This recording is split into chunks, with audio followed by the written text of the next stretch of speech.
इस एपिसोड में एक और जहां गौरी अपनी अस्मिता और आत्मसम्मान के लिए संघर्ष करती है, वहीं दूसरी ओर सुनहरी अपने काले इरादों के साथ पूरे परिवार पर शिकंजा कसने की कोशिश करती है।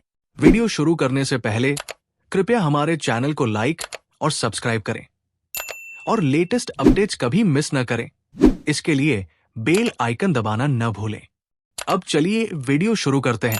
एपिसोड की शुरुआत होती है उस क्षण से जब गौरी विहान की बड़ी बड़ी चप्पलों में चलने की कोशिश करती है और फिसलने ही वाली होती है, लेकिन समय रहते हर्ष और अर्जुन उसे थाम लेते हैं और भरोसा दिलाते हैं कि वे उसका हमेशा साथ देंगे।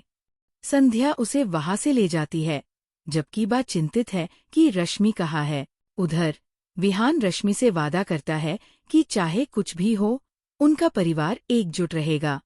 वह रश्मि से 2 महीने का समय मांगता है ताकि वह सभी की सुरक्षा सुनिश्चित कर सके। ये सुनकर रश्मि को थोड़ी उम्मीद मिलती है। जब संध्या साड़ी चुन रही होती है, वीना उसे बताती है कि उसकी सास पहले ही एक साड़ी चुन चुकी है। फिर विहान रश्मि को घर ले आता है, जिससे सभी खुश हो जाते हैं। रश्मि संध्या के लिए सबसे सुंदर साड़ी चुनने की जिद करती है। वहीं वीना गौरी को 5 साड़ी विकल्प देती है, लेकिन गौरी विनम्रता से कहती है कि उसे एक ही साड़ी काफी है। जब वो ट्रायल के लिए जाती है, सुनहरी चुपचाप उसका पीछा करती है। कुछ अजीब महसूस करते हुए गौरी इधर-उधर देखती है, लेकिन उसे कुछ नहीं दिखता। सुनहरी फिर से हमला करने की कोशिश करती है, लेकिन विहान को देखकर रुक जाती है। बाद में जब गौरी कमरे में लौटती है, विहान उससे पूछता है कि वह बिना बताए कहाँ चली गई थी। इसके बाद वह गौरी को एक पारंपरिक पारिवारिक हार देती है और कहती है कि अगर उसे पसंद न हो तो वह बदल देंगी। गौरी विनम्रता से आभार व्यक्त करती है और कहती है कि बुजुर्गों का आशीर्वाद किसी भी गहने से बढ़कर है, लेकिन वो हार पहनने से हिचकती है क्योंकि उसे लगता है कि एक साधारण रस्म के लिए ये ज्यादा है। बात थोड़ी निराश होकर हार वापस ले लेती है। विहान नाराज होकर गौरी से कहता है कि उसका परिवार उसे अपनाने की कोशिश कर रहा है, लेकिन वह अब भी दूरी बना रही है। इस पर गौरी उसे याद दिलाती है कि उनकी शादी किन हालातों में हुई थी, और वह जवाब मांगती है कि उसने अतीत में ऐसा क्यों किया। विहान कोई जवाब नहीं देता, बल्कि उसे तैयार होने के लिए कहता है, लेकिन गौरी साफ कह देती है कि जब तक उसे जवाब नहीं मिलते, वह कहीं नहीं जाएगी। बाद में जब गौरी बाथरूम में जाती है, वह सुनहरी को बाथटब में बैठा पाती है।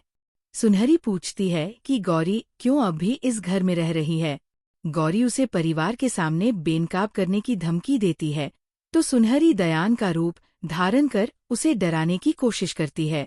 तभी संध्या वहां आ जाती है और सुनहरी को देख लेती है।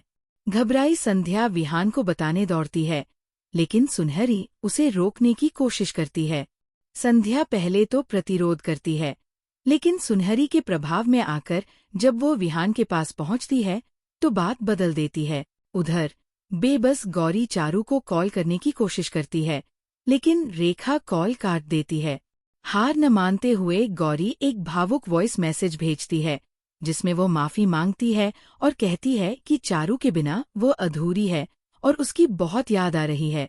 एपिसोड के अंत में गौरी खुद से वादा करती है कि वह फिर से अपनी जिंदगी अपने तरीके से जिएगी।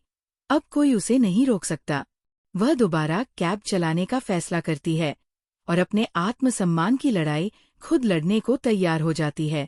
क्या गौरी की ये नई शुरुआत उसे ताकत देगी, या सुनहरी की चालें उसे फिर से घेर लेंगी? जानने के लिए देखते रहिए जादू तेरी नज़र।